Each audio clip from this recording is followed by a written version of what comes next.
Bair the comic. What's up, man? You're back, dude. I knew that you weren't around. Yeah. And I was like sad about it because I knew I couldn't just call you up for a podcast, Dude. Like, if you ever get to where you can like video one or like do one remotely, I'm happy to do it. Well, I will, because here's the thing. I can't, that's a bullshit excuse. Like, I can't not talk to certain people just because they won't come sit in my studio, whether that's at my house or like, because I do recording at I almost asked you to come to Morrilton when I kind of pieced together. It looked like you were driving from Little Rock. Yeah. But we talked about that. I had to get out of there. So, I'm happy to be here. Yeah. And anytime I'm in town, like, I'm happy to come. Word. Anytime you're coming through, seeing family, let me know. I try and keep up with you. I know John from the gym. Yeah. He's a big fan. He keeps up with you. Shout out to John. I think that he's probably listening to this. What's up, John? So, because he's made comments about you being on before. Were you on Chris Thompson's podcast? I did. See, one episode. He does phone. Yeah, right? that's exactly what I was in my camper up by the lake and was just sitting there before class, and he called me and we had like a really good conversation. Yeah, I did that too. So like, and he kind of went over with me how to chain in your phone. I just haven't, and I'm going to. Like, that's the goals on the new studio at the new gym are angle you, angle of me versus just a side angle. Yeah. So 2 cameras and then multiple shots. I've wanted to do that with this room. I played around with the second shot. I used to have 2 chairs for a minute, and I was like, But I got that whiskey barrel table in the other room. I don't know if you've seen it, but I haven't seen it. No. I want to do like a bar stools whiskey barrel. It's got a glass top on it, and just as a second shot. Right. That's one of the things that I didn't realize till I started trying to make funny videos for like Instagram and YouTube, that like there's a lot of shots that I never thought of, because I've never filmed anything before and I've never had to edit anything together before. I did not realize what makes those look so good. Yeah. And so like doing just one shot for the whole way, like especially if you're trying to have a twist come or like something comedic, like that really gets in the way. It does. And you know, like Joe Rogan uses this thing called a TriCaster, and I heard that they stopped using it and started using something else, but I can't verify what else they're using. I know they stopped doing the YouTube live stream because, dude, YouTube just keeps pouring on limitations. It kind of sucks. Yeah, and they're also starting to censor a lot of different well, they I just got the email yesterday where they said they will no longer advertise to kids. I was like, you guys were advertising to kids? I never knew that. Yeah, well, basically they, I guess, legislatively there was something that came through. I got emails about it and read into it, but where they were kids are creators, so tons, but also like Ian Warnick, he's a kid from the gym. He's like plugged into like this online YouTube community. So let's say he's like at home, man, he's just trying to watch Minecraft videos, and then he gets served an ad for, so they can't serve ads on Minecraft videos, basically. Like, okay. So like basically like Ian, he could be on his parents' account or something, and it's like, hey, you know, your dad watches these kind of videos, or you just visited a website asking about Scientology in Arkansas out of curiosity, and now you're getting a Scientology ad on YouTube.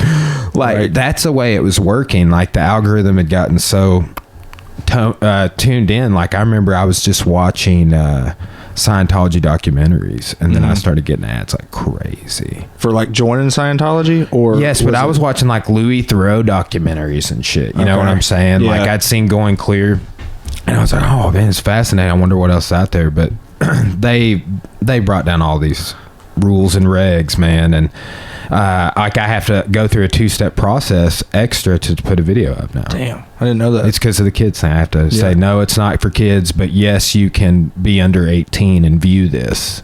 That makes sense. Yeah. Well, I mean, it makes sense that they would advertise to kids because, like, and I'm sure because my son, that's one of the things that he absolutely loves is YouTube. If he's not like actively engaged in like something physical or he's outside, now, he's 6. Wow. Yeah, wow. But that's one of his favorite things. He's on when he's chilling, when he's done with his homework or he's done with whatever playing he's going to do. He'll sit down and watch YouTube videos. And like, obviously the extreme opposite of that, my grandparents, I try to like give them a piece of technology or hanging out with them and say, oh, have you seen this or have you seen that? All they're watching is old school like direct TV, and they're not, and that's a completely different realm as far as advertisement and like what it's geared towards than YouTube would be. Man, So, I remember vividly when my grandparents made the switch to a flat screen and and DVD setup. Yeah. And it was like, dude, that was less than 10 years ago.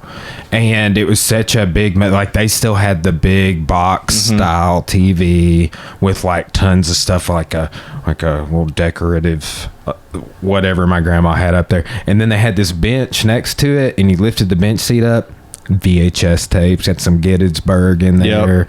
Just tons of classics I remember from when I was a kid. That's what my grandpa has. He got all the John Wayne movies. That's all he has. It's Dude, just like so every many. John Wayne movie Okay, on VHS. I just recently rewatched Comancheros. Okay. That was a good one, right? Yes, it was. So, but I read, and this dude was on Joe Rogan. SC Win. I'm reading his book right now. I'm almost done with it. It is Dude, the I best finished book. it. Oh, you actually think? Okay, so Like, I love that good. book. I'm glad to hear that, because I thought that it might have been dense enough in history that like a non-historian wouldn't appreciate it. That's what I felt. I was worried about that when I read it. That was like one of my potential critiques. Like, literally, that's one of the books that I got for Christmas from my family. And like every night, my family's been going to, because I'm on California time since I live out there now, and plus I'm doing stand-up, so I'm up 2 hours late every earlier, night. correct? Right. Yeah. And so, like, my sleeping schedule is completely different from my family. But like, I love spending time with my family and hanging out with them. But as soon as they all go to bed, like, boom, I've been popping open that book, and like I've been amazed at what I've been reading.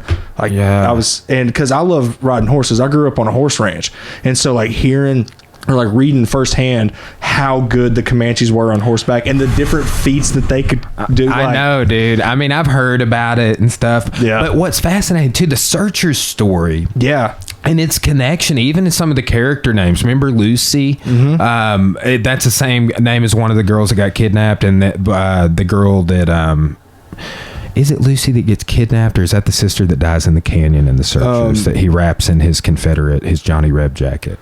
I don't remember. I just recently rewatch it, but I couldn't remember. Like, I was trying to connect the historiosity of the Searchers to what Wynn was talking about, because they are loosely based. The Searchers plot line, that's Parker. Yeah, that's Cincy Ann Parker. Oh, that's mine. Thank you. Yeah, and hearing about how much he went back out looking for him, and how like every time he almost died, and then the whole like. Them hearing that first time the term Ranger was used in American military history, or whatever you want to call that. But man, that was chock full of great history. Yeah. And it was so dense. Like, what is was it 25 chapters, or am I exaggerating? No, it's 20, at least 23. 23 maybe, yeah. But man, maybe I was thinking 25 because with the introduction or something like that. But yeah. I was telling my mom this last night about that book, because I'm trying to get my whole family to read it. And I've been telling everybody like that too. The girl you met her, Chandler, the girl I was dating. Yeah, I was just thinking, because I like every time I hear that name, because I thought about that Chenandler. Yeah, like Chenandler Bong from that Friends episode. Anyway. Yeah, but she lived in Wimberley, Texas, which is like at the peak of where all that stuff was happening. So like I've been reading this book, and like places I've been, places I've seen. Yeah, and the girl I dated after Chandler was Cherokee, where her family had been on the Trail of Tears, was in Oklahoma. So a lot of the places in Oklahoma that's in that book, I've been. Like, dude, I did this big segment in my Arkansas history class over Native Americans in Arkansas. I mean, I cover that all throughout from the whole beginning of the class, but particularly like, how did Cherokee get to Arkansas? How did the 5 civilized tribes get to Arkansas, and their participation in the Civil War, dude? Yeah. It's wild. Like, because they were promised they would never have to fight outside of Oklahoma. Because almost all of the tribes in Oklahoma joined the Confederacy. Yeah. Right? There was a lot of Native Americans that swapped sides or tribes, and then a lot of natives that fought in the Confederacy. But there was some Albert Pike's guys, and I can't remember if it's Prairie Grove or Pea Ridge, honestly. I hate that I can't remember that, but that's why I have lecture notes. But in one of those battles, his Cherokee troops scalped a bunch of people. They just were like, fuck them, they're the enemy, you know? Well, that's one of the things, like reading like how the philosophy was so different between their culture and white culture, and like the story of Christianity and like the morals that people held on to because of it. And then you hear about what the Comanches did, and it's like, yeah, we're gonna kill. Like, there is no surrender. We kill everybody. If they're, I'll go to how you went into some of the things, like, because I'd heard that the Apache, like, were not, like, just non-religious, right? And I don't remember, he didn't really go into that, but he was talking about how, like, the Comanche viewed nature and spirituality and religion. And didn't he go into something about Quanah Parker getting hooked on peyote? Yes, that's in there about how that was one of the things he wouldn't give up. Like, at the end, when he was living in white civilization, that was one of the things that all the Christian churchgoers were like, hey, you need to stop doing peyote. And he was like, fuck Was it Quanah Parker that said this?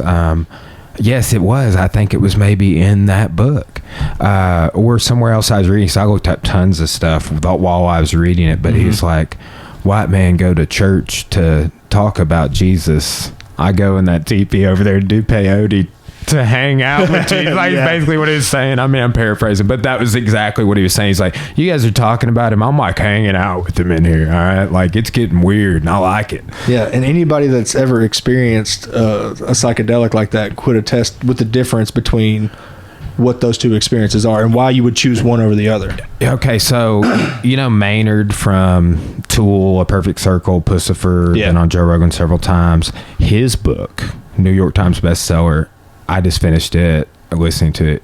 Great, dude. It's called A Perfect Union of Contrary Things. He talks a little bit about peyote in there, but it's the story of all of those bands. Yeah, he went to West Point Prep. Like, the dude, I didn't know that. The dude is a genius. Like, I mean, you can kind of tell he's a creative genius, but to hear his story, and like, honestly, he writes a lot of his stuff about his mom. And now I've heard that whole story of his mom had an aneurysm when he was 11. Then he went to live with his dad because she couldn't take care of him. It goes into vivid detail because that's all you ever hear is what I just said. Yeah. But it goes into vivid details of like what it was like before that. And her church was like, oh, your sins. This is the punishment. Damn. Yeah, dude. Especially as an 11-year-old. Like, how are you going to react? Well, I mean, if you listen to like, Opiate, that's a criticism on his mom's church. Jesus Christ, won't you come and save my life now? But he has so many songs where he's being critical, or I mean, he has songs about like Jesus's Sermon on the Mount. But Judith is about his mom's aneurysm, 100%. But it's a Perfect Circle song, but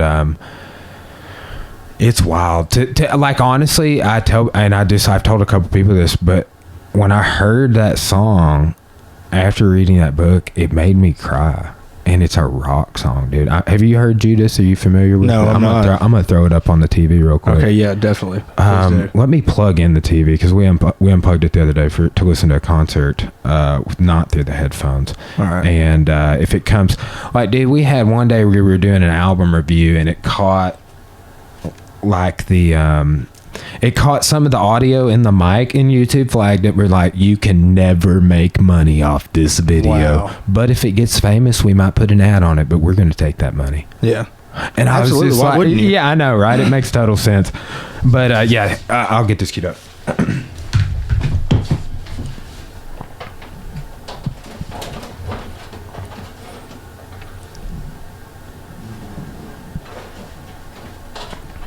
Dude, it's really cool that like humans have evolved to have art the way that we do, and with consciousness, like talking about him making that song about his mom, like living through a tragedy and all the being able to turn it into something like that, right? Like that, something that obviously moves people that he's never met, never seen, and they just identify with it, and it's like you said, it made you cry. That's awesome. And he goes into like when his mom passed away. And here's another thing about it, and I don't know if it's the same church like her whole life or what, but it goes into his mom was like, she was trying to avoid going into like full-time care facility, and some other guy, I want to say from her church, and they were like elderly at that time. They started living together to basically avoid going into a full-time care home, and the church was like, living in sin. And Maynard reads excerpts of the book, but he read a little excerpt there, and it's like they could, and he even said, he's like, they couldn't even have sex. Damn. And it's like, but that's here, we'll listen to Judas real quick. Okay, yeah. This is a perfect circle. So this is Maynard's second band after Tool. Actually, he was in a band before that had a gold album. It goes into all that history. Man, I love this song. This is a pretty popular, a Perfect Circle song. Like, yeah. But I knew it, like, you can tell it's a criticism on Christianity, but I never knew as much of the story. Just hearing that whole story about his mom, it's wrenching.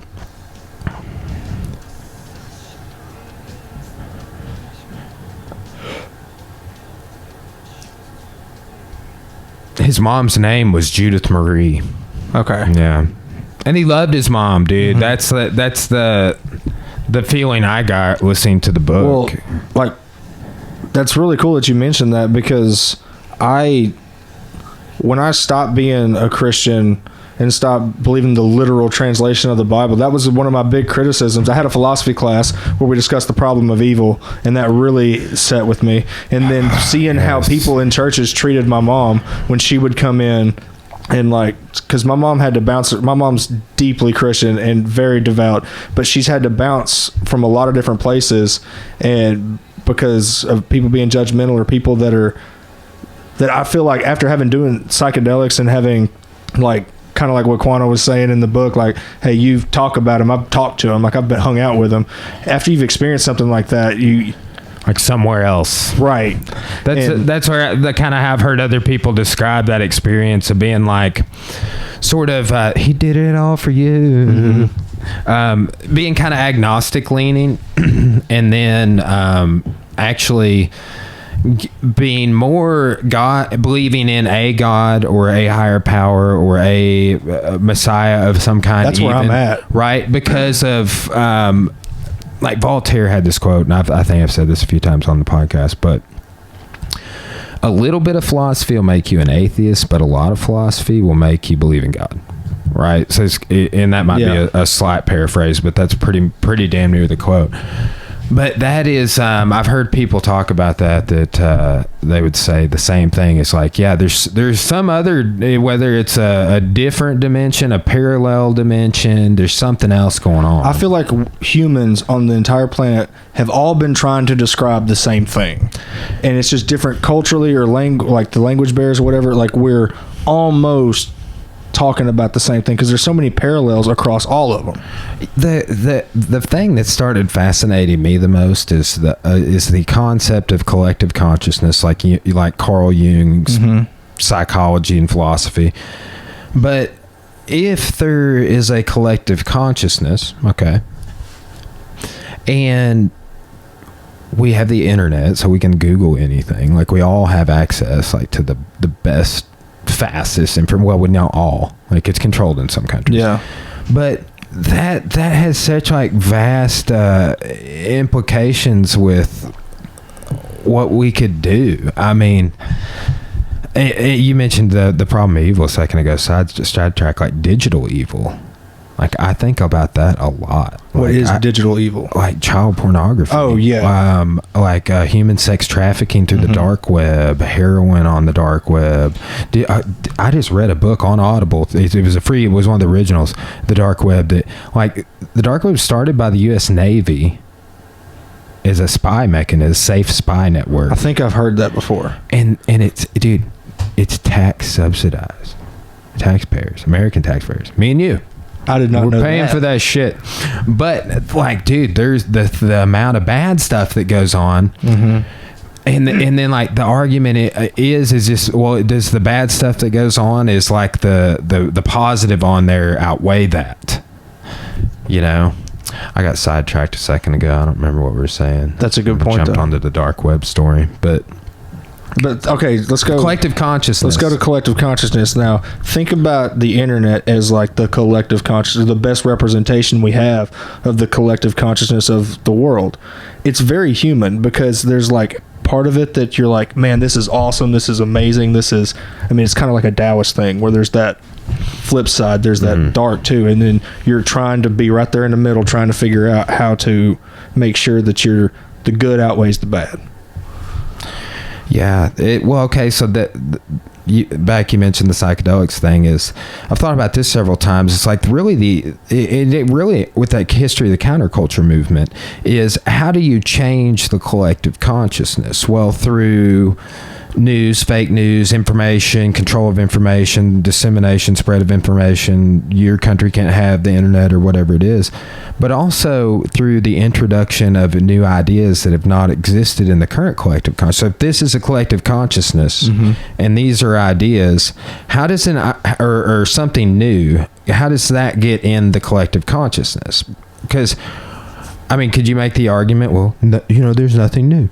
Nobody thinks of anything new. Or whatever, but it's like we constantly have this innovation and evolution pushing forward. So I think it's scalable down, at least in some part, to an individual. So think about where our own ideas that are new or original, like for me, when I'm trying to write jokes for comedy, like a lot of what I'm writing and stuff is what makes it funny is that it's that thought that I know I've never had before, that I know no one else has ever had. And it's an interesting, it's like I logically put together something for the first time, and I take two things that I never saw a connection between them, connect them, and then now all of a sudden I have a completely different perspective. I think that in some way could scale up to like the collective consciousness, is that you're going to have those moments where as conscious beings and as people, we're going to be able to put things together that we couldn't put together before. Like we're always getting smarter. We're always like, if you're not evolving, you're like, I don't know what you're doing here. Like if you're not trying to get smarter and this amount of people contributing to the evolution. Some people are doing psychedelic drugs. Some people are geniuses. Some people are reading tons of books their whole life. Some people are writing tons of books.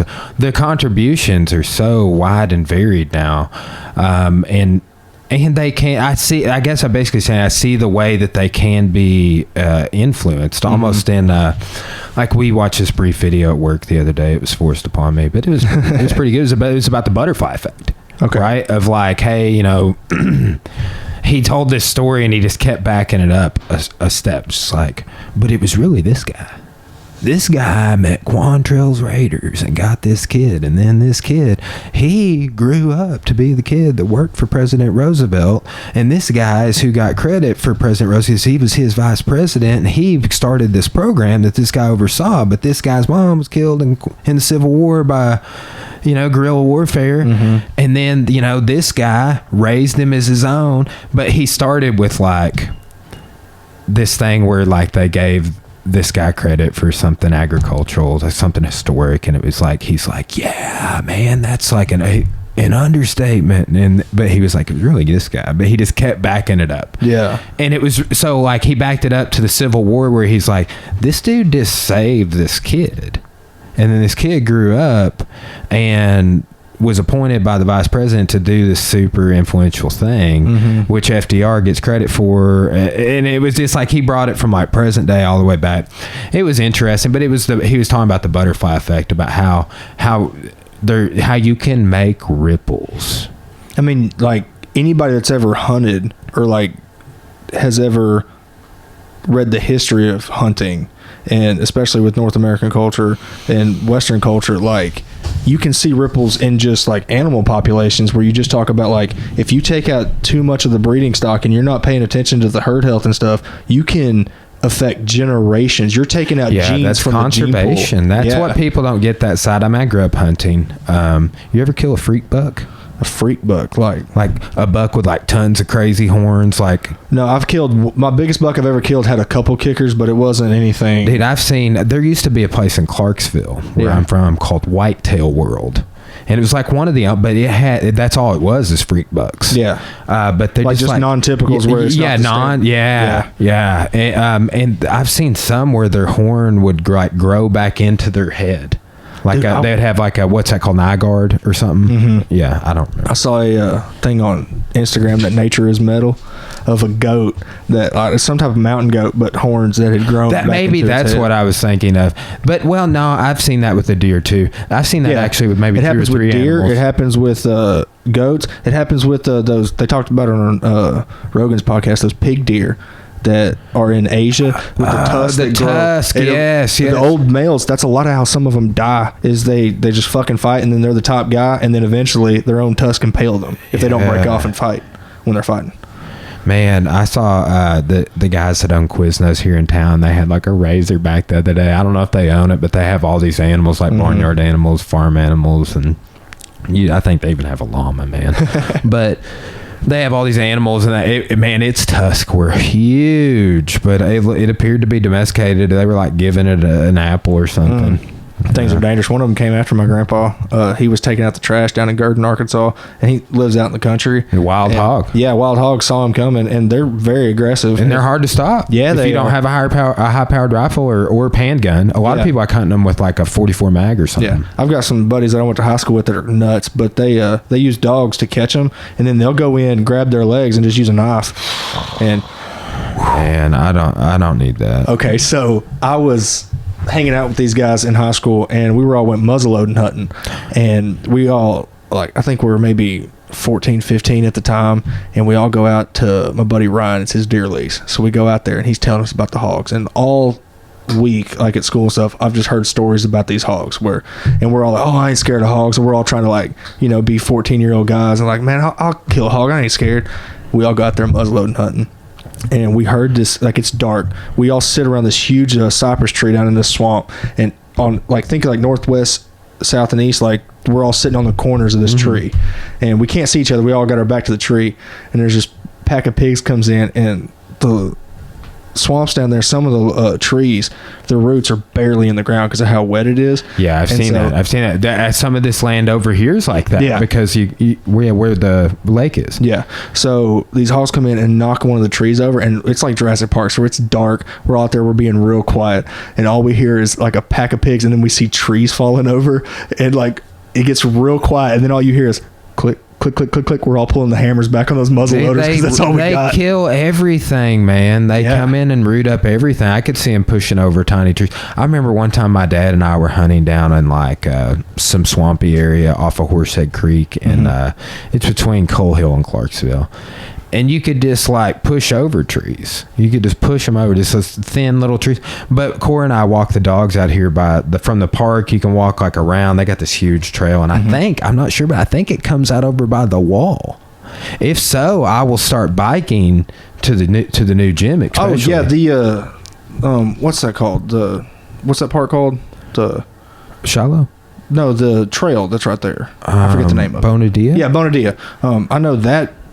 If it connects to that, because that comes out by the wall. Yeah, I used to run that. I would park at Bonadilla and then run to Planet Fitness and then run back. Well, I noticed Cora and I made this big square, and we got to where like we could walk back onto Pleasant View, like how you get out here, and but we could have, when we turned to walk right back to Pleasant View, we could have walked left like towards, and I was like, man, maybe that, because the wall wouldn't be but like 400 yards that way or something from where we were, because apparently they fly drones and stuff over there, like that little field kind of on your way in. I don't know if you paid much attention, but it's man, it's a nice little area out here.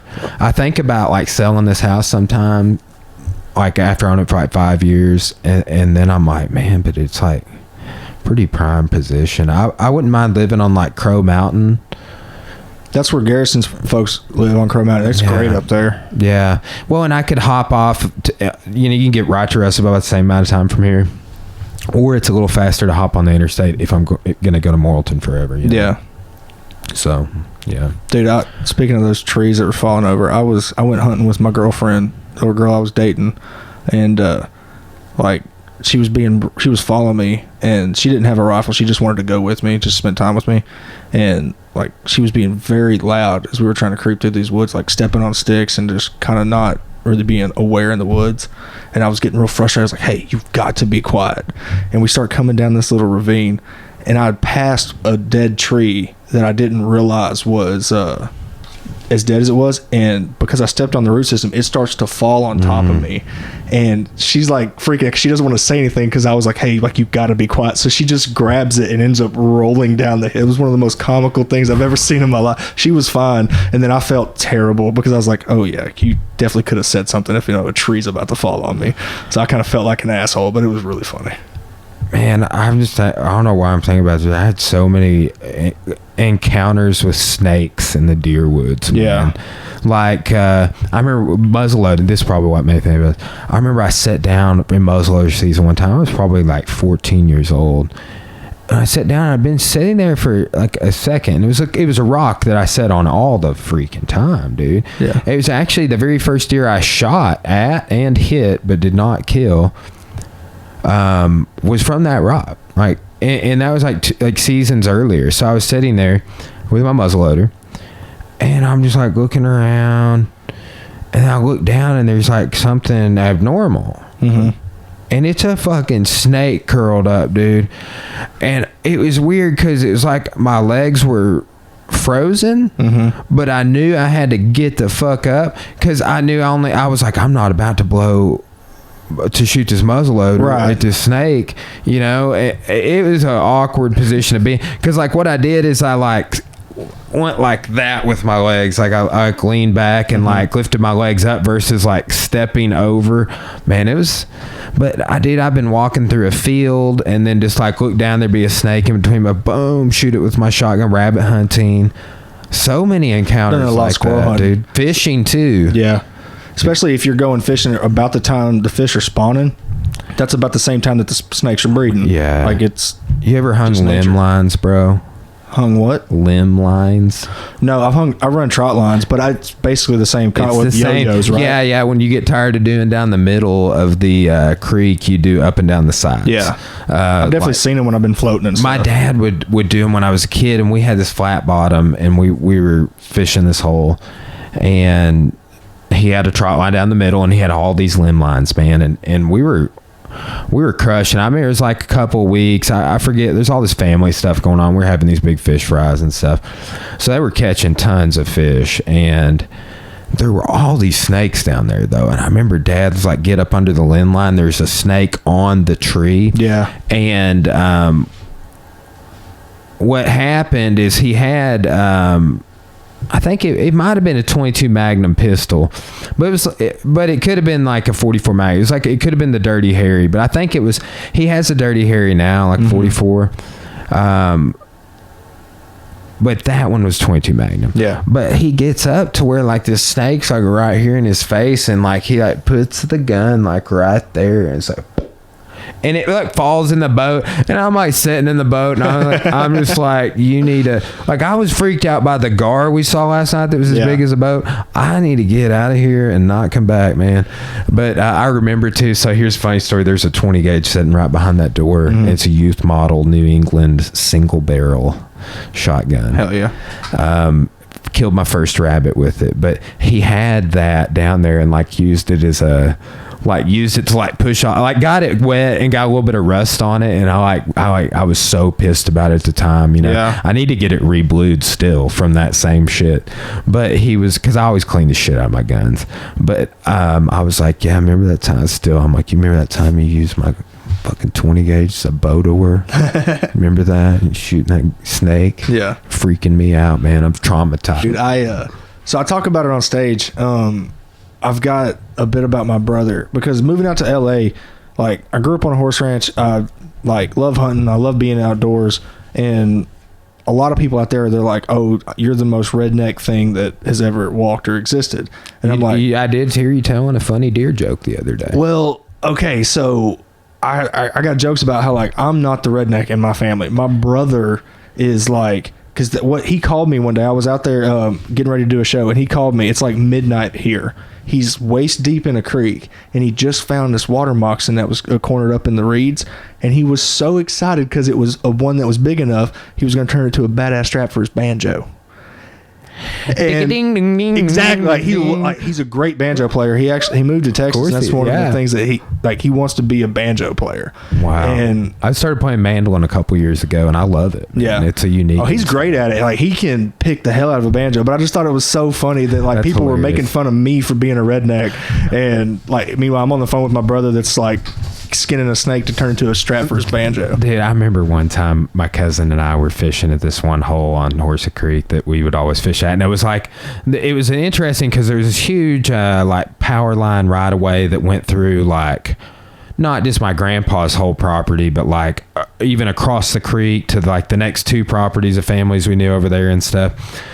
And we'd fish like right there where it crosses the creek, and I was like out waist deep, and I was like, there was like, what we did is like a cross, and there was like a rock sort of sandbar, and then like I waded out from the point of that to like waist deep, so I'm in the middle of the creek, and I'm pretty far out from the sandbar, but I mean I'm like 20 feet from the bank on both sides, but there was some movement. And I saw something falling off the bank on this side, and it was one of the biggest snakes I've seen on that creek. I've seen a lot of snakes on that creek, but I remember seeing its belly turn over and just like how big it was, and I couldn't get out of fucking creek fast. Jesus.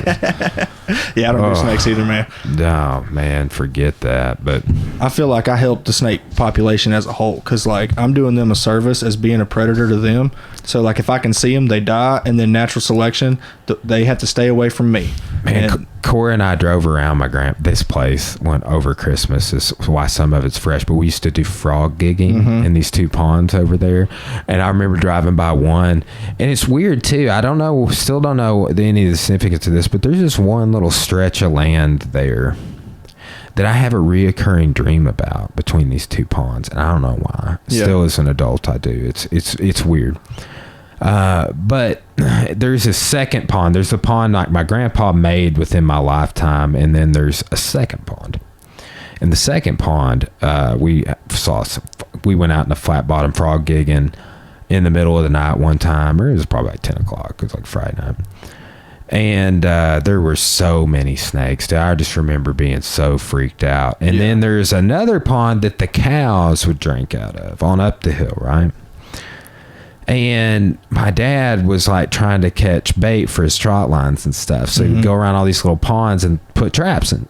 Or like we would like just jerk them out, like just like put a little like cricket on the line and just catch these little shiners, right? So he's trying to get all his bait. And he caught 3 water moccasins in this live trap. And I'll never forget seeing what it looked like. He had that sitting on the back of his truck or something. But they were just like, all 3 of them were trying to like get out, and they couldn't because it's so creepy when they're moving fast like that. And I used to catch them in crawdad traps, which I would go and put real similar to what, very similar. And like you got to be real careful, especially if it's in the springtime when you're pulling them up, because you might pull up a trap and it's full of snakes. They get in your minnow buckets. You ever have like a minnow bucket you leave in a pond or something? Yeah. Fuck all that, man. But yeah, my dad, I remember him like picking them off one by one in the trap. Just like he'd like line up and just down there in South Arkansas, they're also bad. Like on nights, it has to be a hot night or a hot day, and then a cold night when it rains, because like the asphalt will still be hot from the sun, but all the ground will be really cold from it raining, and so every snake will come up and get on the road. And so you'll be driving, and there'll just be just like 30. You'll go 2 miles, see 30 snakes. Bunch of gators where you're from? Not many. I've seen some actually closer to here. I've seen more gators here than I have down where I'm from. Yeah, I've only seen. Well, I mean, honestly, there's a gator that lives on a pond. It does. Bonadilla, right? I was talking about in the WMA. What's it called? I hadn't lived here so long. There's a WMA right outside of town, west of town, and there's several small gators that live in there. Interesting. I would go coon hunting out there all the time, and every night we'd see it.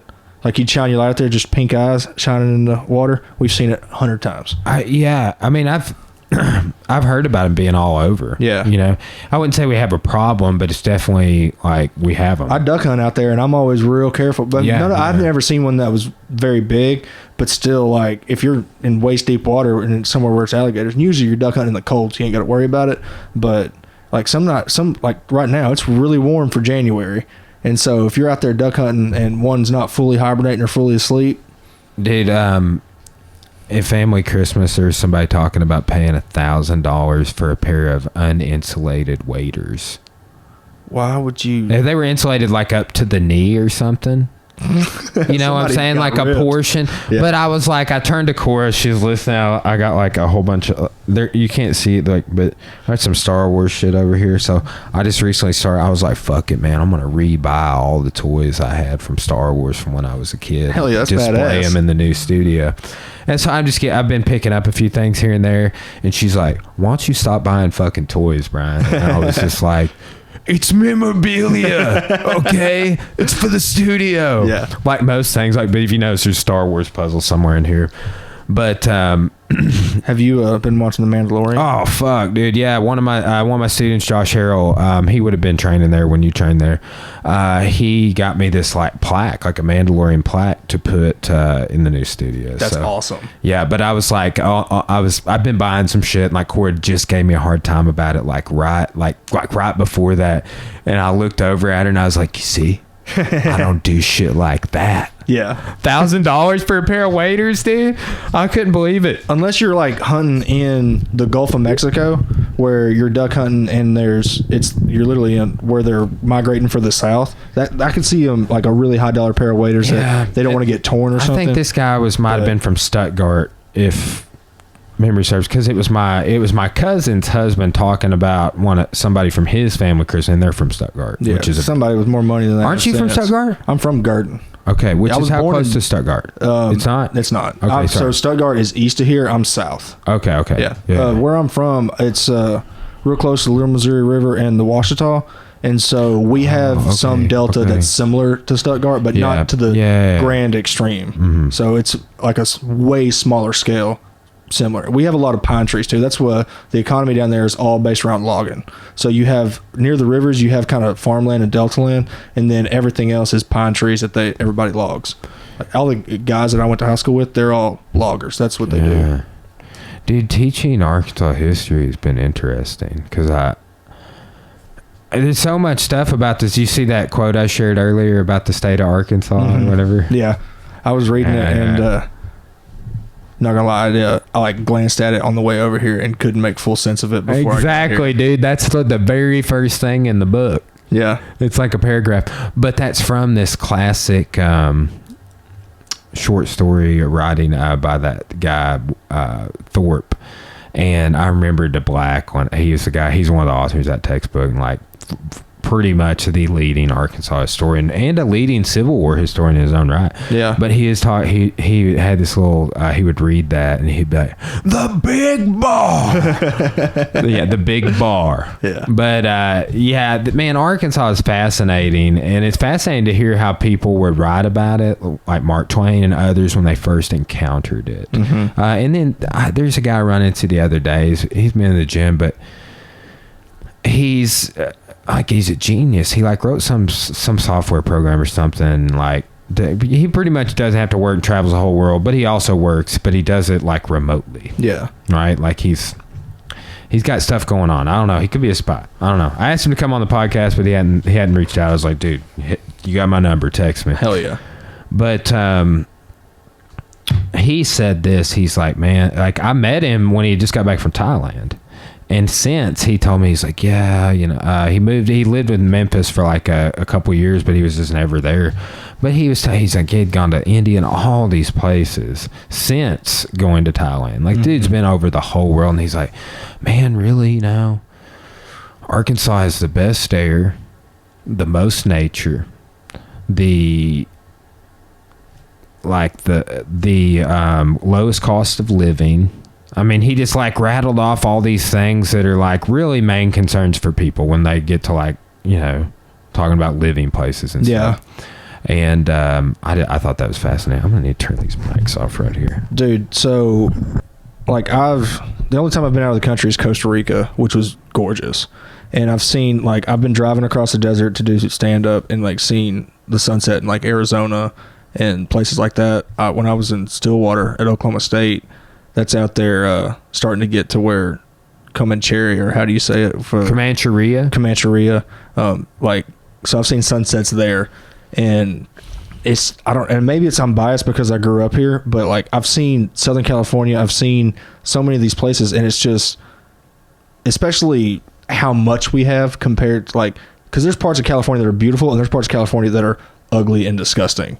But like Arkansas is just, no matter where you go, like there is just inherent beauty in it, and you're right, like there's so much nature here, like you can't help but be a part of it and appreciate it, and I love that about this place. That's kind of what that paragraph was saying. It's like you breathe in its air, it'll make you snort like a horse. Yeah, that's one of the lines in it, or close to one of the lines in it. But man, one of the prominent thesis statements that are a common theme throughout that whole book is the image of Arkansas as being backward and violent, and the hillbilly image, man. It definitely does have that aspect of it. I'm kin to most of them. Yeah, family Christmas, man. Yeah, there's especially on my dad's side, there's like, dude, it was funny the other day. I was standing around family Christmas, and like I had on these same jeans I'm wearing, which like, I mean, it's like Cora got for me for Christmas, like a pair of Hollister, like pretty fitted. They're like, honestly, they fit me better than any pair of jeans I probably have had. But they're not baggy at all. Yeah. But they're not like skin tight at all either. They kind of taper down and get a little tighter. My cousin was like, dude, nice skinny jeans, man. I was like, dude, when you could whip all three of you dudes' asses at once, you can dress however you want. Yeah, you can wear whatever you want. I was just like, bro, what are we saying here? Like skinny jeans? I didn't even know I had that going on. What are you doing? It's funny. It is funny. But man, the whole family dynamics at Christmas, I just like, one of the reasons I'm looking forward to knocking Cora up is then I don't have to go. Then I'm gonna be like, we're doing our own Christmas, guys, sorry. I mean, I'm not just going to not go. I'll still go. But, man, dude, we always make a minimum of 3 stops. And we panned them out a little bit. So I think I ended up making 4 total stops, and Cora made 5. Damn. That's a lot. Fuck that, man. It just makes it a stressful thing. I've been actually trying to be better about that. Yeah. But what you may is like, I've been getting up earlier and getting a workout in before I usually got up, right? So I have more time and energy now. So my goal is to stick with that forever. But yeah, I've been getting up at 4 a.m. Doing the Jocko Willie Link thing. Jocko gets up at 4:30. Oh, okay. David Goggins, on the other hand, gets up at 4. But yeah, Jocko gets up at 4:30 because I just read Jocko's book too. David Goggins gets up at 4. Did you read the Leadership Tactics? Is that the book you're talking about? I read Extreme Ownership. Okay. I listened to Extreme, whatever you want to say. Yeah. I listened to Extreme Ownership. But he has another one called The Dichotomy of Leadership, which the very last chapter in Extreme Ownership is called The Dichotomy of Leadership. And it's like the longest chapter in the whole book. So I guess what they did is it's like an hour and 37 minutes or something. I guess they turned that in, just boom, turned it. Or it was kind of a commercial. Gotcha. Too. They had kind of turned it into that. So, but they made I bet they were working on that as its own project at the time. But hell yeah. He's got that new one that's coming out. Yeah. When's it come out? Do you know? I think January 27th-ish. Read that, dude. Yeah. I got an Audible credit coming on the 15th. I got Cora doing the Audible. A bunch of people. I've just been posting about it, sharing my screenshots, because that's amazing. It's another thing that's like got me going out and running, man. I know it seems like it is just a cop-out excuse, but like, running and other things are so passive. I refuse to fucking do them, dude. Like, I won't go do them.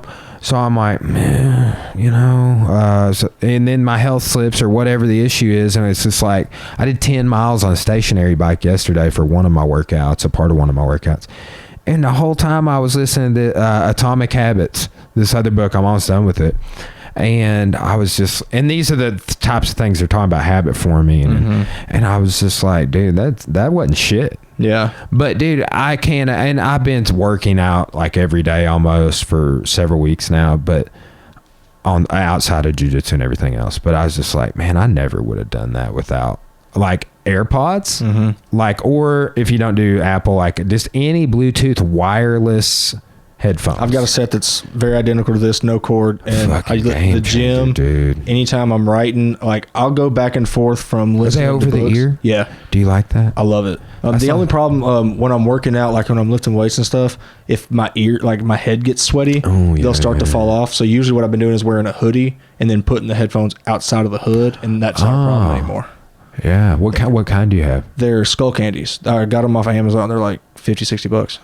Yeah. And I see a lot of people doing the ones that kind of like they have the thing that goes on the back of their neck. I don't really know what's going on with it, but because I fly so much and I'm on the road so much, like having ones over the ear is way more comfortable than having some hard plastic in my ear. Yeah, I know, dude. That I got cauliflower in this inside of my right ear, cauliflower, and it's it bothers me. Yeah, I prefer. I've been doing a lot more just like the left AirPod in. But I've thought a lot about going to an over the ear, not just for some of the stuff I do, maybe not. But I thought about the sweat too, so I don't know. Yeah, that was the only problem with the hoodie's a good idea because I mean I work out in a hoodie quite a bit actually. Yeah, I just started getting back into it because I had gotten really overweight and just being real sedentary, writing all the time, doing stand up and nothing else. Yeah, and so I started back doing yoga. And I ended up having to come back to Arkansas because I injured an old shoulder injury doing yoga. I was just so fat and out of shape. Yeah, dude, have you had shoulder surgery before? Yeah, that's what I thought. Shoulder surgery. But same shoulder bothering you? Yeah, and I thought I was going to have surgery again, but luckily I didn't. And then I came back, started eating better and doing yoga. And then I started intermittent going back to weightlifting in between yoga. And now I've been doing it every day for a few months. And I feel, and like I'll do cardio. Every time I do weightlifting, I do cardio before. And like that's what I did before I came here today, and it makes me feel so much better. Dude. We tell ourselves too, and like people like are like, "Why are you working out? You own a gym." I'm like, "Yeah," and I fucking teach classes at that gym, and sometimes won't break a sweat, but it's like a trap because at the end of the day, I would be tired, and I just like I would teach the class, and maybe I would roll. Most of the time, I wouldn't, and I would have times throughout the week that I would get my rolling in with Nick on Fridays or whoever, right? But it's just a cop-out excuse. They're like, oh, I don't want to get up earlier, which are really just, most people are really saying, like, I don't want to do with less sleep, or I don't want to go to bed earlier. Yeah. Right? That's my problem. Yeah. I don't, well, man, it's weird. It's been interesting to me. I woke up 7 minutes before my alarm this morning. And I've just been doing the 4 a.m. thing for just like a short time, not even a full week. But I usually get up like 4:30, 4:45, like 5:30 at the absolute latest. And that's only would be like a couple of days. But I'm actually going in to teach at 8, like 8 to 1, 3 days a week. And then I stay a little later. But if I get up at 4, I get my whole coffee ritual shit in, and then I'm at St. Mary's by 5. I've got a workout in like an hour in, and I'm just going to do jiu-jitsu or whatever. But I actually have more energy, sustained for longer throughout the day. But it's like you tell yourself, like, oh, I'm gonna be tired, so I'm not gonna do that. Like, but then you're tired anyway. Right. You're not doing it because you're tired. It's a weird equation. Especially when I'm doing like cardio or something. I hate cardio so much. And like, I've never, as much as I hate doing it and like I dread it when I'm doing it, sometimes I'll be exhausted and I'll do it half-assed, but I'll still do it. And like that, I've never after got done be like, man, I feel way worse than before I did. And once you do it and just like suck it up and get it over with, you always feel better. And now I've gotten into the habit where like that's how I start my day. And if my day doesn't have some type of physical aspect to it, like I like it way better the other way. Yeah. And it helps me. It helps my brain stay clear when I'm trying to write, for sure, or when I'm trying to focus. Cognitive boost, for sure. I totally believe that. And man, I've just been doing this more, not as like a core focus of my workout, but dude, just fucking walking. Yeah. Like going for like there's several times where I know I'm gonna be at the fitness center for like an hour and a half. So like I'm gonna get a good hard hour in or something. And I'll just walk the first 10 minutes and I'll stretch, or Then I'll start doing something light, like some assisted pull-ups and dips or something to get me warm, you know? Yeah. And then I'll start getting into my workout. But just like, and then I do that at work. That's kind of, it just like, dude, we got a little trail. I go for a little mile walk, a little 15-minute walk or something. And you just go back in, you're refreshed. You got fresh air, you got sunlight, and you got a very light exercise. Mm-hmm. That is so much better than just sitting at your desk, you know? Yeah. Or sitting in your recliner. I have a recliner in my office. Yeah. It's hard to do that in LA. There's so much smog and like there's so much traffic. Like finding a cool place to go, or you go to some parks that it's the same parks every tourist has heard of. So there's so many people there. Yeah, I know. I experienced that at several of the places I went to, and then it makes you think about stuff. It's like, yeah, anybody can just figure out where this is and come here. Yeah, and that's like growing up here and how different it is when you can have like. You have a place you can 15 minutes, go walk, take a break. You can go be in the woods like that. Yeah. Versus being in a place where like I don't have woods near me. I have desert near me. Dude, I mean, I know we're not out in the country by any means. Right. There is some countryside around like Hector and shit. Yeah. But that's kind of like this area has a sort of a country feel. Mm-hmm. Like if we were like Clarksville's such a smaller community than Russellville, but if I was 10 minutes from Clarksville in about any direction, I'd be like, yeah, we live in the country. Yeah. You know, like we live out in the country. We're going to town. Yeah. But like, yeah.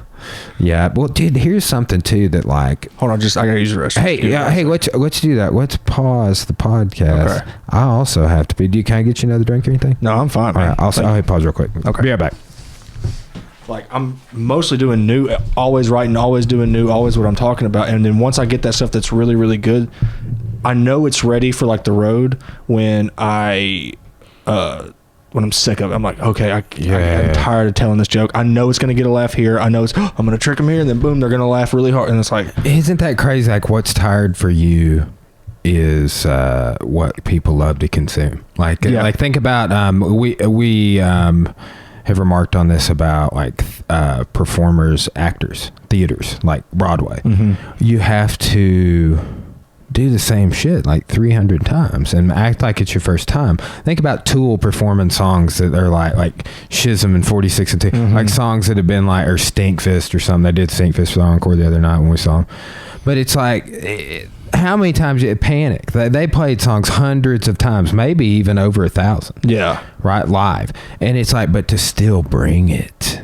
But you know, they got to kind of maybe be tired of playing it, right? Are they just doing it for us, or do they love it just like we do? And how can you love your own stuff that much? It's like with my stuff, and I'm nowhere near that level of performing for that many people or haven't done it that many times, but I love it when I make it because it makes me laugh, and then seeing it make other people laugh, I find a lot of meaning in that because it's a skill that I never really had, and so it's taken me a lot of work to get to where I'm at, and so I find that's very purposeful and meaningful just in my life. I've set my whole life around that, and so when I first get a new joke, it's like a dog on a track. Like I can't stop, and then I do it so much that like I get to where I'm like, okay, I know that's funny. I need to go hunt again. I've already got that one down. I've already got that one subdued. I know how this one goes. I can't extract any more juice out of this in any way. Now it's time to get on the new hunt. What's the next joke? What's the next funniest thing? Isn't it crazy? I experience this. I mean, just with the different things, whether it's a podcast, because I had like a 6-month period where I didn't even record a podcast because I was trying, like, honestly, I was just getting in my own way. I was like, I'm going to do this different setup in here. Like, I could just not quite figure out what I wanted the studio to be like. And that's a constant evolution. I just kind of figured out it's like, this is sort of what it's going to look like at the next spot, but like way more, way better. Dude, I love this. Is absolutely beautiful. I was looking at these earlier, like wondering where you got them. Okay, so all of this is from all of the tapestries are from an artist named Jeff Wood, not Jeff Woods from the gym, who just talked about on the podcast a lot. He teaches a noon class at the gym. But Jeff Wood, he has this website called Zen Dragon Gallery, and he does a lot of the artwork for Widespread Panic. He does like the Foo Fighters. He does a lot of bands that you know and listen like, and that you've heard of, like 311 and shit like that. Yeah. Like Avett Brothers, man, he does a lot of There's another book I have somewhere in here that is full of concert posters done by this guy named Todd Slater. I don't think any of Todd Slater's stuff is for sale in Zen Dragon Gallery, but there's a lot of cool artwork on that. That's where all these tapestries came from. Awesome. I'm definitely going to check that out. Dude, it's like doing these puzzles. We have a third. This is a Widespread Panic puzzle. We have a third one coming. That's one hanging on the wall behind the camera there. So like I'm gonna do put all three of them in like on display. We might actually keep these here at the house. I don't know, but like, dude, there's this much artwork not hanging up, and half this much artwork in my music room. So like in the music room, all of this, a new mixing board, and some other things are going to be the staples of the new studio. Like I'm trying to be able to do like tiny desk concerts in the new studio, and you maybe have to bring only your instrument. Unless you want to play one of mine. Yeah. Because I got like a lot of guitars in there. That's dope. Was there any place to put them? I didn't want to start screwing holes in my wall, hanging them on the wall. I got a couple of spots on the wall, but I got these like trees, and like you put 3 and 3, so it holds 6. Yeah. I got 2 of them. Hell yeah. Music store's going out of business. I got them for like almost half off. That's bad. I love playing guitar. When I'm in California, like I'm sure my roommates hate it because like I cannot play guitar well or sing well. You gotta do them both at the same time, like which I'm sure you're doing. Oh, I sound like somebody's trying to fist a cat in a back alley, but I love like something about it is just there's sometimes when I'm stressed out or I just need to do something, like I just do it, and I'm getting better, and I know I'm terrible, but I know I'm getting better. Do you get to play with other people very much? Sometimes, but it's very hard because I'm so bad that it's hard for other people to play with me. Yeah, well, I feel that way sometimes too. But I played for a long time, like 15 years. But see, I've thought about doing this. Like, I have a third tinier notebook in my bag where I just like write poetry and shit, like ideas for maybe song lyrics and stuff. But I thought about getting a composition book just for my guitar, like to log how much I practice per day. Chord. Oh, I never played those chords in that order. Yeah. With that timing, but I jammed recently with a guy that's been on the podcast, Neil Harrington. He runs the art gallery at Tech, and he's in a local band. And I want to get them to come to this tiny desk concert, right? But we're gonna go see them play live. They're called Black Sabbatical. Okay, right. But I played with him, and he plays lead. I'm more of a rhythm player. I used to play bass primarily for like first 3 or 4 years. I played music, and I learned to play guitar, and I learned to play bass by watching someone play guitar, and I was teaching myself chords at the same time. That's how I started kind of piecing it together. But now I've been practicing scales theory. I have exercises and drills, so it's almost become so much of a thing, like just like the physical exercise, that I want to log it, like my jiu-jitsu. Like I want to log it, but I don't know, I may just get a couple more comp books and just start logging everything in the comp books, because we type everything. And dude, 2 times since I've been working for the university, I've lost my files. Damn, that's terrible. I got them restored both times. I did lose a small segment from this one place, but it's frustrating. I don't want to get into all of it, but it's just like, dude, this, yeah, like, dude, I've had Google Drive forever. Yeah. Like unlimited space. Never had an issue with it, really. Like one time there was a minor issue when they were doing some changeover stuff, but for like the last 2 years, no problems. Unlimited storage, no hassle, no BS. I use OneDrive, and that's where I keep everything. Yeah, that's what I use primarily now. Yeah. But I will say that I one cache of those files I did lose from OneDrive, but it was our server. It was like our whole... our backup. That'd be heartbreaking. Well, here's the thing. They just basically had to get Microsoft to get it back. Yeah. And I had to wait for them to do that. That's so frustrating, because like with me, like I started with everything was hand in comp books, and then I realized that like on a computer, just I get faster. And so getting that free flow out and just getting the ideas out, I'll get all the bullshit out and then take my ideas from that and write them in the comp book. And that's what gets me way more laser focused, and writing it out is how I remember it for the stage. See, I kind of do a little, almost a reverse process for like my lecture notes and other stuff I create for content for my classes, which, because I'm thinking bigger picture. I'm going to make audio lectures out of all this. I'm going to make video. I'm going to do podcasts out of that stuff. Like I'm trying to think bigger picture with all of it, but I will basically take multiple modes, but I'll start with like notes, either notes I'm taking over new shit I'm reading, like, you know, Empire of the Summer Moon or whatever. And I know I'm going to assimilate that into whatever narrative. So like I have a book I follow, but I'm always like, I pulled from several classes I had in school, like interjected that into like the rough foundation I built like the first semester. And then I'm just always like kind of taking notes, but it's when I go back to that body of information and interject it in. Same thing with the jiu-jitsu. And I've changed the way I organize my jiu-jitsu several times, but now we're doing kind of like a 3-tiered approach to how we teach jiu-jitsu. Like, and we're rolling it out like right now. So I don't know how good it's going to be. It's definitely gonna be better than what we've been doing. Yeah. And it's just evolution, man. But we're doing like the 10th planet warm-ups, and they do like these specific warm-ups like flow drills pretty much, or chain drills. And then No-Gi's going to do a certain set of themes. Gi's going to do a different set of themes, instead of them being synced up. So that way it's less time between us working on stuff. And then we're going to do these like advanced systems classes, like 1 or 2 times a week. We haven't figured that out yet. But like, hey, we're just doing Danaher's leg locks for this whole semester. You know? So these are a bunch of things we're rolling out like now and then at the new gym. So the new schedule is going to be dope. Hell yeah. So how do you, when you're doing your lecture notes, how much of it are you having to memorize, like what you're going to say in the order or what you're going to say beforehand, and how much of it is you just basically having a conversation about the subject? It's a little of both, man. Like I think like the lecture notes are like the points I'm going to bring up, and then I'm going to step away from them and engage with them. Like, you know, like, hey, that stuff I just read that the book talks about, here's what I think about it. Yeah. You know, like in a is unbiased of a thing. Like, here's my spin on it. Like, what do you guys think?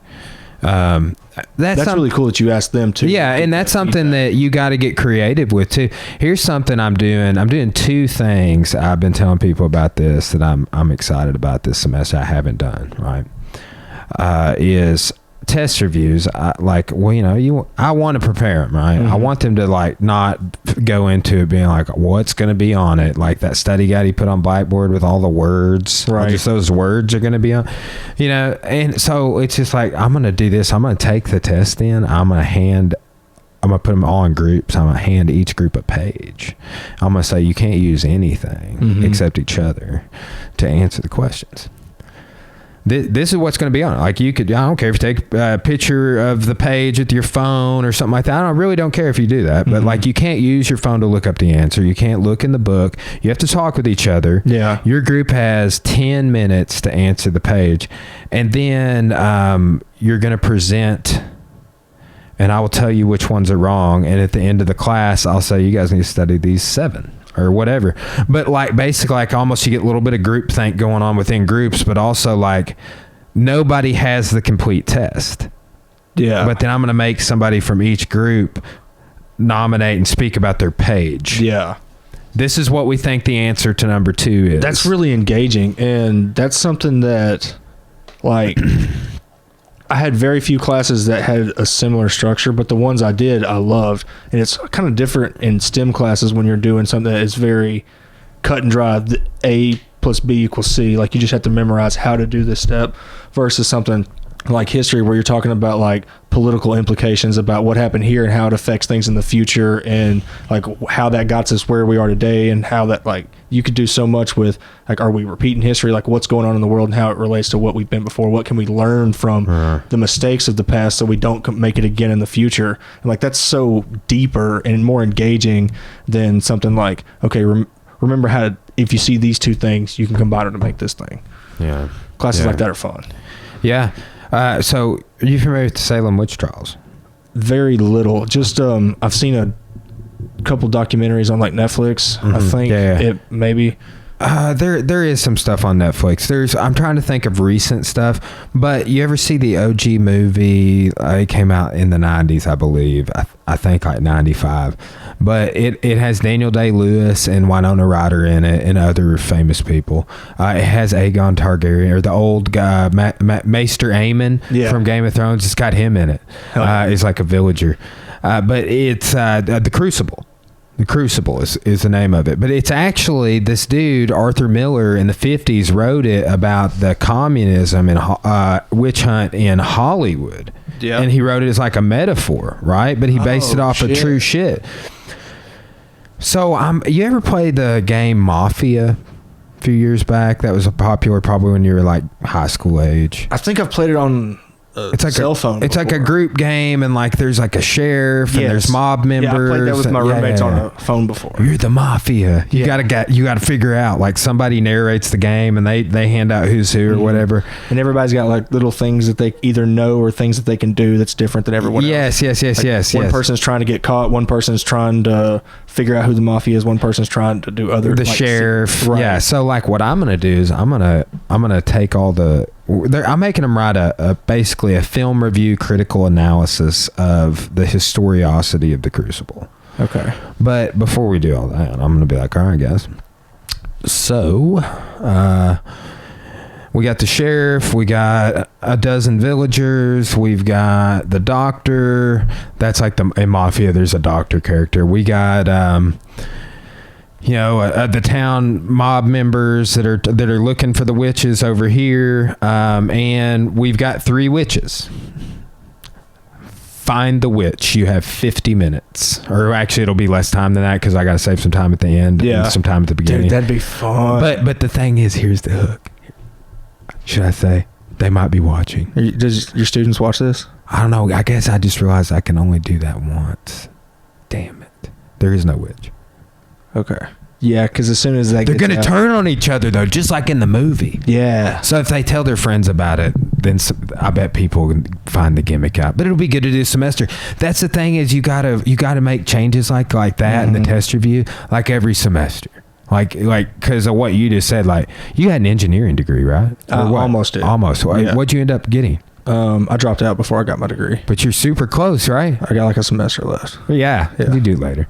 Yeah. You're not going to use it anyway. Yeah, I'm not. Right? Well, I dropped out because I've got I just didn't want another student loan when I figured out I was going to do stand-up. I was like, this is what I'm going to do, and I'm going to put all my eggs in that basket because if I don't, I won't do it. And so I was like, I'm just going to hit this as hard as I can and try to take the same work ethic and apply it to that. And so I just put all my eggs in that basket. Dude, I'm so fortunate that I can do what I do right here. Yeah. Right here in Russell. And I've traveled all over. Like, I haven't been out of the country very much. And I think I want to do that when I'm like in my 40s. Honestly, that's when I really want to travel the world. I think I'll feel super. That's one of my favorite parts about doing stand-up is getting to like see the whole country. Yeah, now traveling all over the U.S., man. But there's still places I've never been. I've never been to New York City. Yeah, I've been to D.C., but that's really as far to the Northeast, and that's not really that far. That's technically still in the South. Yeah. Like that was one of the concessions. You got to put the capital in the South, all right? Like that when we first started establishing the new nation post 1776. Yeah. Anyway, I've really been interested here lately in going to the places that I've read about and like going and seeing and like because when you get there. Once you arrive at a place, especially if it's a place you've been before and you didn't know, then you read something cool about that place and you go back. Like the way I was saying with Judith, it changes the meaning. Yeah, you go back and all of a sudden, like, you don't realize how much history is there. That's and then interesting. You read something like Graham Hancock stuff, and then all of a sudden you're like, how many of those are layered back in history here that I have no idea what happened here? Dude, you ever look into how many pyramids are in just South America in comparison? Like more many times, like possibly even hundreds of times over than all of the pyramids in the rest of the entire world. Dude, I've watched way too many YouTube videos some nights when I get really bored, but I'll watch a thing about Nikola Tesla and what he thought of pyramids and how he thought they were the ancient secret to creating energy or something about energy. And I've seen that theory, how they're all like lined up on these certain magnetic. Not only that, but the math of them themselves, like the way they're built and stuff, like something about them has numbers in it, like pi, like something we haven't discovered yet, but like something that could be as universal as pi in it that apparently relates to creating energy. And then if you think about all the stuff we don't know that's been lost, that we never knew about, that we haven't discovered, to think about all the stuff that we're going to discover. Dude, Joe Rogan brought this up the other day and it blew my mind. He's like, what if all this AI, like all the machines, he's like, what if that is how the gods are going to reveal them? It's like this is being the infrastructure that is being built. Like a beehive is the same every time. Right.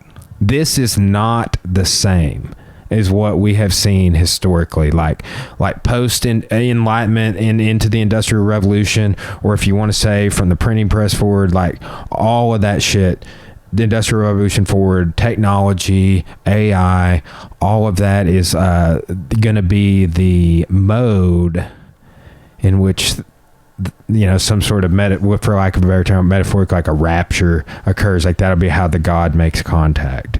That's the infrastructure. We're the worker ants building the infrastructure. Holy shit, that blows my mind, dude. I don't know if it's true. I mean, that's badass though. And like thinking about it, that blows your mind though. Yeah, it does.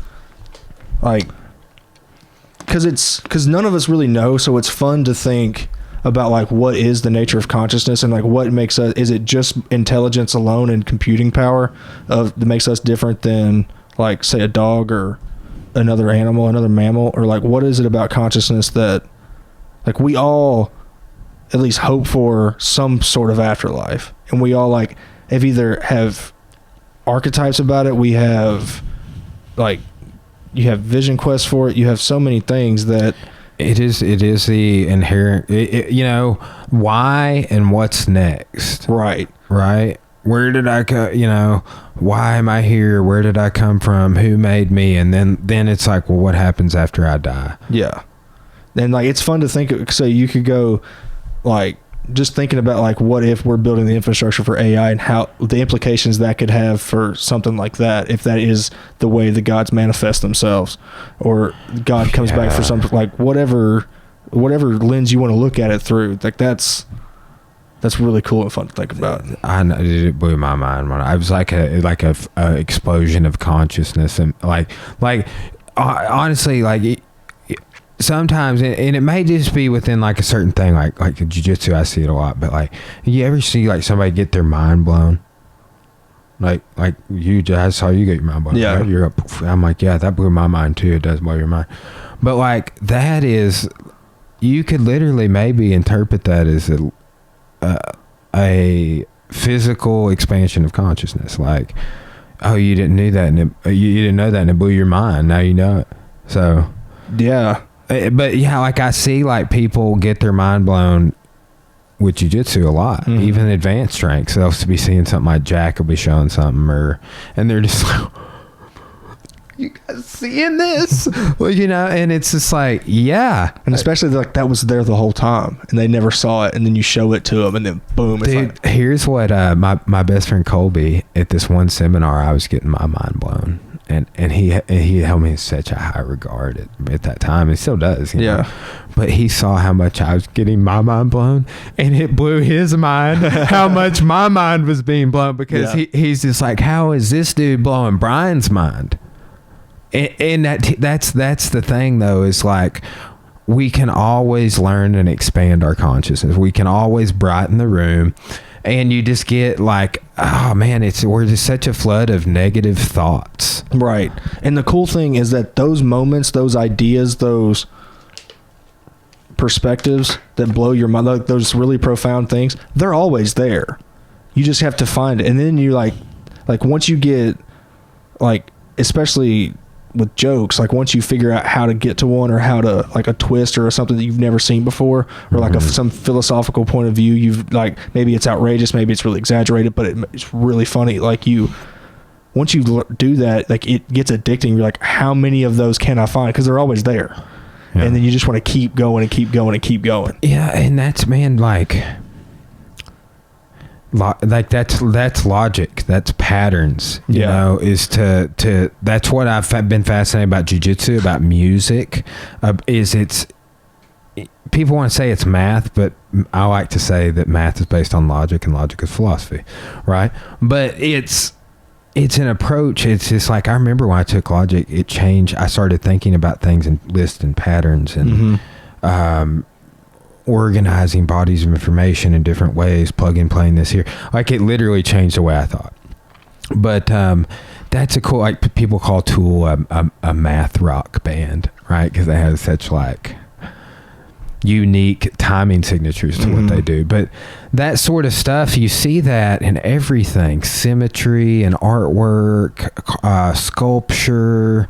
And I just like too, like seeing somebody getting their mind blown or whatever, you like the emoji or whatever it is. But like also this one, the thinking man, right?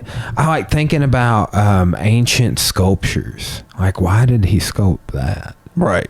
I've been thinking about, like, here lately I've been listening to older music, like really older, like 15th, 16th century stuff, that anything that I can find on Spotify. I don't even know who that would be. Beethoven? And is that him? Is that he from that era? I don't know. I don't know specifically when he's from, but like listening to Bach, somebody who's a Beethoven fan is listening to this in the future and is pissed at me. I have no idea. I'm not a music guy. I like listening to it. I'm like what do you want to call it? The bro science guy of old music. Yeah. Where hey, I had my first physics professor and first scientist on the podcast. Yeah. So, and I hope she's going to be like my Rhonda Patrick, but of physics. Or my Neil deGrasse Tyson. What was the biggest thing that she revealed that you didn't know before she came on? Dude, she was talking about super micro measurements, like it's close to like picograms. If you read from following like the picogram John Jones thing, and she's talking about like basically you poke a hole in something, or some sort of a like, it just depends on she was explaining what she was using for her experiment. I did not follow that part, but you make a hole in something and then you pass things through that hole that are cylindrical in shape, and you study the delivery of them. So like, think about like a needle entering into the body and the delivery of a medicine through that technology. And so like, basically being able to do things down on a micro level. If I could explore, we talked about some of the applications, but like, intravenous delivery or injecting like a cancer tumor. Yeah. Like that's one of the points she made, and I was like, whoa, that's insane. Yeah, but she got her PhD in physics. She's from India too. Cool. Super cool. I haven't uploaded that episode yet. I'm a little behind on my uploads. It's in service. Yeah, whenever you upload it, tag me. I definitely want to see I will. I will. You'll see me share it, and I'm going to try and get that. I've got a couple more I need to upload. Some stuff I just need to finish the description on, share, schedule. Yeah. I plan on doing all that as soon as possible. It's got to get done this week because I have 2 podcasts I haven't uploaded, and I need to get them uploaded. So, well, dude, let's before we wrap it up, let's talk about what you've been up to. Because we talked about it a little bit off camera when we took a break and stuff, but you're no longer living in Arkansas. You're back here. You're doing some shows, so plug those. But before that, just kind of tell us what you've been up to, man. Yeah, man. I'm living in Los Angeles now. I live in North Hollywood, and during the day, I work at Flappers Comedy Club. I work in their guest appreciation office, so when there's shows that are underselling or comics that like need help filling the room, call people, give them complimentary tickets. And it's really cool because, especially like, say we'll have 6 shows that need to be filled, 3 of them I got friends on that like I personally know them. I know their stand-up. I know what their jokes are like, so I can sell that on the phone. Like I know this guy. I know this is the kind of jokes he likes, and I can be humorous like him or like them on the phone and like paint that picture, so people are way more likely to come in versus if you're just like, hey, we've got Joe Schmo, you've never heard of him, you want to come this weekend? And so anytime there's shows on and with comics that I've worked with, it always makes it easier for me to get people to come in to see those shows. And so right now I'm just trying to get on as many shows and meet as many comics and work with them as I can, because it'll just help me in my job, make me better during the day. You're doing the comedian equivalent to me, like going to seminars and private lessons and competing in jiu-jitsu competitions and going to grad school and all the shit I had to do, man. Like that's it. That's awesome. That's awesome. You took the dive and moved to California, man. Dude, it's been a That's huge commitment experience, but it's made me get really disciplined. It's made me like grow up in a lot of ways because I've got like only a finite amount of resources, and everything's so expensive out there.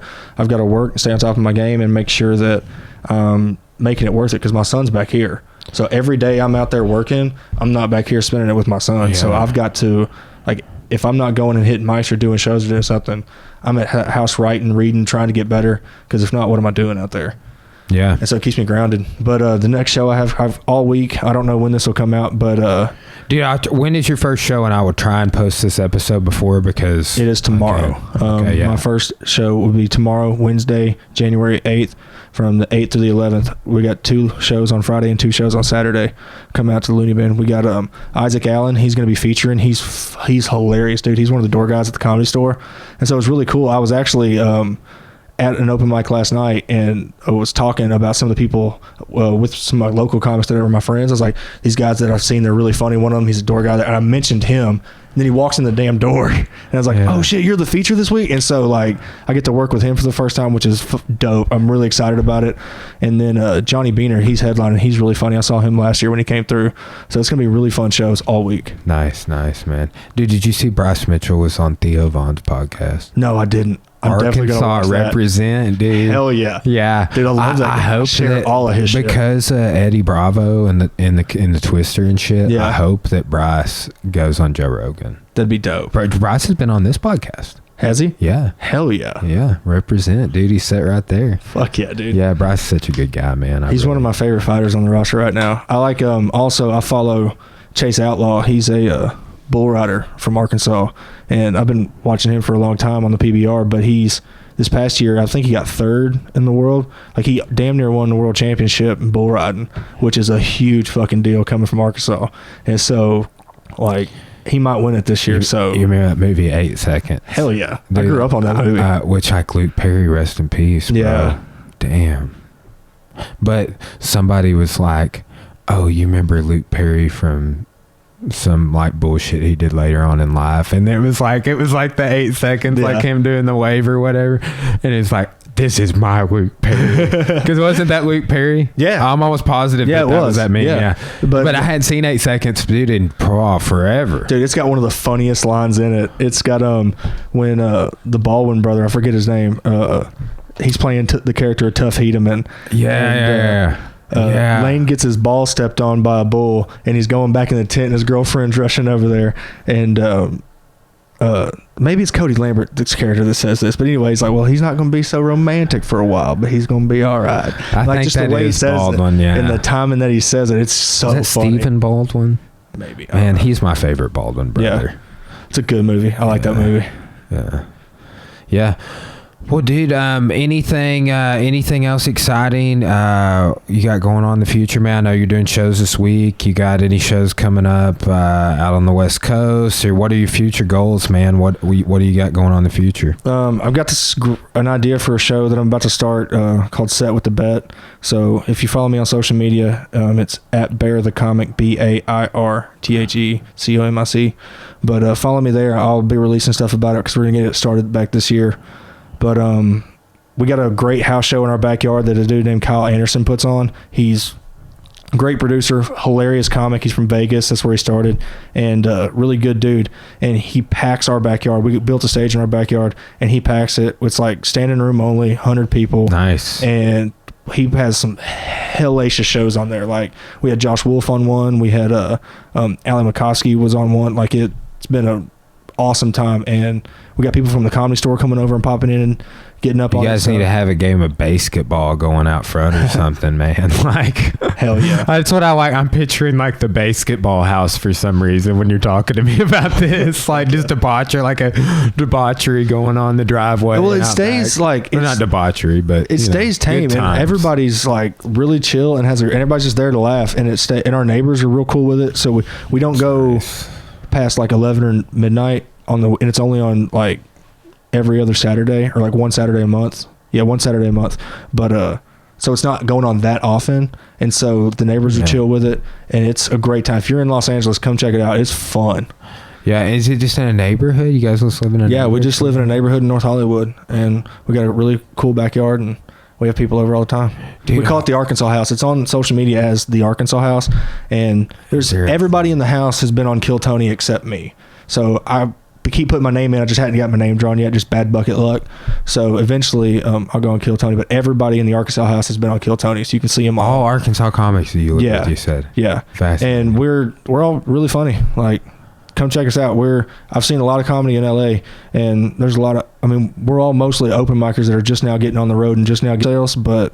Like, come check us out. We're funny, and we love to put on great shows. We'll perform for anybody. We perform for every demographic, you name it. We just love making people laugh. Yeah, dude, that's awesome.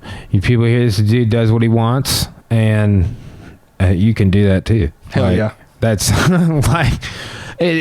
so many people don't get that. You could just, man, live a passion-filled life. I've just been telling people this lately. Like, a lot of people that have some job that they don't like, or not chasing something like you chase, or like I'm chasing, or whatever. Like, really just like, this is who I am type of a thing.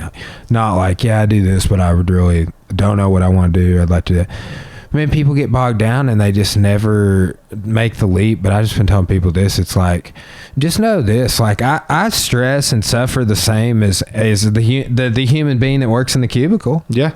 Like, in terms of like all the bullshit of life, I deal with that as much and maybe even more in some ways, just due to the nature of the beast. I deal with it too. I deal with it in having to go to shitty open mics. I deal it with having to bomb incessantly and getting, like, there's a lot of negative to it when, like, you especially go through long runs of bombs when you just can't find the right way to express your voice, or like and you're not being funny. Like, it gets challenging, because then you're like, okay, am I really good enough for this? And you start questioning yourself, and it's not just all like a big party and a game of roses. Like, you gotta.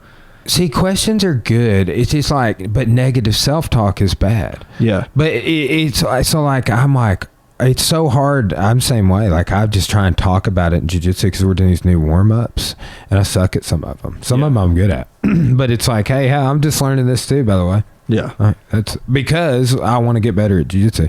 But you got to take risk, and then you got to step back and ask yourself. And really, me doing these warm-ups was kind of born out of the idea of stepping back and being like, what could I do differently? Yeah. And then a lot of things I got going on right now, like documenting things, whatever it is. It's like, I'm going to do things differently. You can't, because you get complacent. Mm-hmm. Like, maybe even every 6 months you get complacent. But like, I was just recently complacent for like 3 years. I say complacent, like, I got a full-time job as a professor. I started this podcast. Like, that's complacent for me. Yeah. I did 100 episodes on my podcast, like, or whatever. I'll put 600 videos on my gym YouTube. Like, that's complacent times, because there's all these other things I want to do that I feel like I can't do, but like complacent about exercise, or making excuses for not reading books, and then starting to find a way to listen to them, or whatever, man. And dude, it's so cool to see other people that are experiencing the same things through life, and the same human struggles we all go through, no matter what we choose to do. And you see that you just gotta just pick whatever, like, either pick or it's gonna get picked for you, and you're not gonna be able to escape something. And that's what I did. I saw myself, all my friends that graduated with their engineering degrees, I saw like what they were doing and the way they were living life and how much they were having to work and what they were having to put in. And I was like, I'm not that passionate. Like, I don't care enough to do that. And then I found this. I was like, I'd rather do this and live under a bridge if it comes to that. But I won't live under a bridge, because I won't quit working at it. Same thing, dude. I was so broke, like, when I first started coaching and teaching martial arts, and when I first opened my gym, and like, college students pay the lowest possible rate at the whole gym, because we're like there's a guy came in and he was like, hey, can I pay by class? And he moved here from Batesville or somewhere. And I was like, dude, how much did you pay in Batesville? And he was like, like this much. I was like, dude, what did it do it for that? Which is actually cheaper than I do college students for. But I was like, and you know why we'll do it for that? Because I was broke as fuck getting a master's degree and had surgery while halfway through my graduate degree on my hernia, and took a semester off and went back and finished. And that takes a lot. It did. And then 6 months after hernia surgery, I competed in like a big jiu-jitsu tournament. I don't remember what I was doing, but I remember when I was like laid up after that hernia repair, I had 12 staples, super hard recovery. I was like, dude, I'm never even gonna be able to do jiu-jitsu again. That's how I felt. Damn. You know, like I couldn't stand up straight for weeks. And especially for somebody like you, like that's what you've built your life around. Dude, like it took the wind out of my sails, but that's actually why I started competing more. Yeah. And that was one of my drives, is I was like, wasn't going to be put down from it. Yeah. I was going to come back. And it was super weird, dude. Like, that's awesome what it teaches you about yourself, like what you're willing to come back from. Yeah. Like that's like, no matter how negative I get on myself or how critical I get of like how much I'm pushing forward, like, damn, I forgot what I was going to say. Dude, it happens all the time, man. That's the downside of like a long-term conversation, long form or whatever. Yeah. It was like, I'll forget shit like that and be like, what were we talking about? And then it'll pop back in. But it's like, dude, hey, we're out of practice. Maybe you're not, because well, I mean, I speak a lot too. I teach. Yeah. But I tell people this about podcasting all the time. It's like, yeah, when's the last time you just sat down and talked to somebody for 2 hours? That wasn't like your wife or your best friend. Like, that's a skill that I didn't realize I had to sharpen. Like, I remember the first time I was on here, I went back and listened to it. You're on my second or third episode, too. Yeah, and I just, like, started doing stand-up, and so I hadn't been on very many podcasts, and I remember just sitting there, and the whole time I was like, yeah, and I wasn't really contributing. I hadn't done very many podcasts. This has been a good episode, though. Yeah, I've had a lot of fun, man. So this is like one of the best. That's why I want to get it up fast. Really, the editing doesn't take a long time. Why I was mentioning earlier before we started about getting faster internet, the upload. But I can upload from work, and it's faster. I just got to lag my Mac back and forth. But the rendering the video, like once I import the video, edit it, that's like 10 minutes tops, honestly. But once I go to render it, dude, it might take 7 hours. Damn. Depending on the length. Like a 3 hour, it's going to take 7 hours. If it's a 3 hour podcast, it's going to take 7-8 hours for sure. Damn. Just to render it, to make it to where I can upload it. Yeah.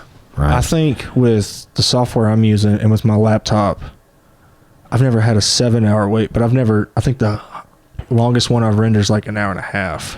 Yeah. No. It's like right at 70 minutes. Yeah. So I haven't had to do a 3 hour one. Yeah. I've had, I've had it take a while, and like I'm doing a lot of my editing on an older Mac. One of another goal in the new studio is to get a bit. I want to build a custom computer just for. I would like to not get a TriCaster or have to rely on a physical switch or I just want to get a computer built for podcasts. I want to build a computer for podcasts. That'd be dope. I mean, I can do it for less than $2,000. Yeah. I mean, I've got another TV like this, and even another one that I wouldn't want to put on the wall because we use it for stuff at the gym for like kids events and stuff. But that I could really, hook all that in and like use them like monitors, I think. Hell yeah. Yeah. Well, bro, thanks so much for coming on, dude. I really appreciate you making the trip down. Thanks for having me on, man. I had a great time. Let me know when you're back in town. I'll try and keep an eye out and keep up with you, because I'm getting to sit down and catch up and just hear your perspective about what you've been doing, chasing your dreams, and what it's like, man, because it's different. Yeah, it really is. It's not the norm. And I told my chiropractor today, everybody in my life told me that I was like, why are you getting a history degree? Like, what are you going to do with that? I make $45,000 last year. Hell yeah. Like teaching like, working like 25, 30 hours a week. Yeah, that's a great living. It really is doing something I enjoy, 25, 30 hours a week. Especially here, where the cost of living is so low compared to other places in the country. Like, well, and it gives me great practice and experience for future things I want to do within this podcast and otherwise. So it's putting my time to become a scholar and to become more of an academic and an intellectual and all that. So it definitely impacts the community, because that's how I met you. Yeah. Well, it's one of my students from the gym today, the newer guy. He was just like, dude, I was on a 20-year podcast. I was like, thanks, bro. You want to come on sometime? It was like him and his two buddies. Like, one of them is like a vet, has been deployed, I think, and he said in Afghanistan, but they're both paramedics. Yeah, they see fucked up shit all the time. I was like, that's another thing. Like, I go out like having these types of conversations with like trades workers And then like what I would call like civil servants. Like I want to have more vets, more law enforcement types, EMS.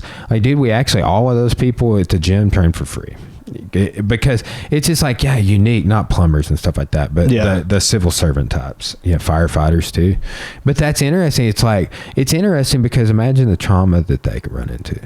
No shit. And imagine, like, especially for the police, like how much that impacts not only their safety, but the safety of the community, the safety of, like, police, and the way to de-escalate something non-violently. When you're talking about like police getting involved in shootings where they were so scared and where other things, like if you're trained in jiu-jitsu and you like go through that, like it's gonna make a difference versus somebody that's not. And in their level of confidence and ability to stay calm and ability to handle the situation, like. Somebody put a video out of a jiu-jitsu black belt, like them trying to arrest him or something like that. It's super funny. They're just making a point. But that's, I mean, why wouldn't you? And that's, we offer some classes in the morning. McMillan, he teaches them. He's a great dude. I don't see why it's not more standard when it's like, it's so effective. It's the PE and Dubois, you know, like, but here we are with, whatever, pickleball. I don't know. Yeah. Anyway.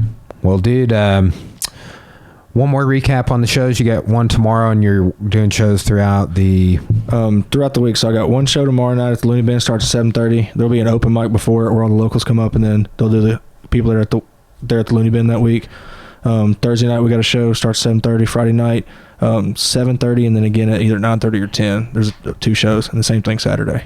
Cool. So January 8th to the 11th. Yeah, we're recording on the 7th. I'm gonna try and get this up before your first show tomorrow, man. So hell yeah. Well, if you're in Arkansas, come out. It's gonna be a good time. Yeah. All right. Signing off, guys. Thanks. Thank you.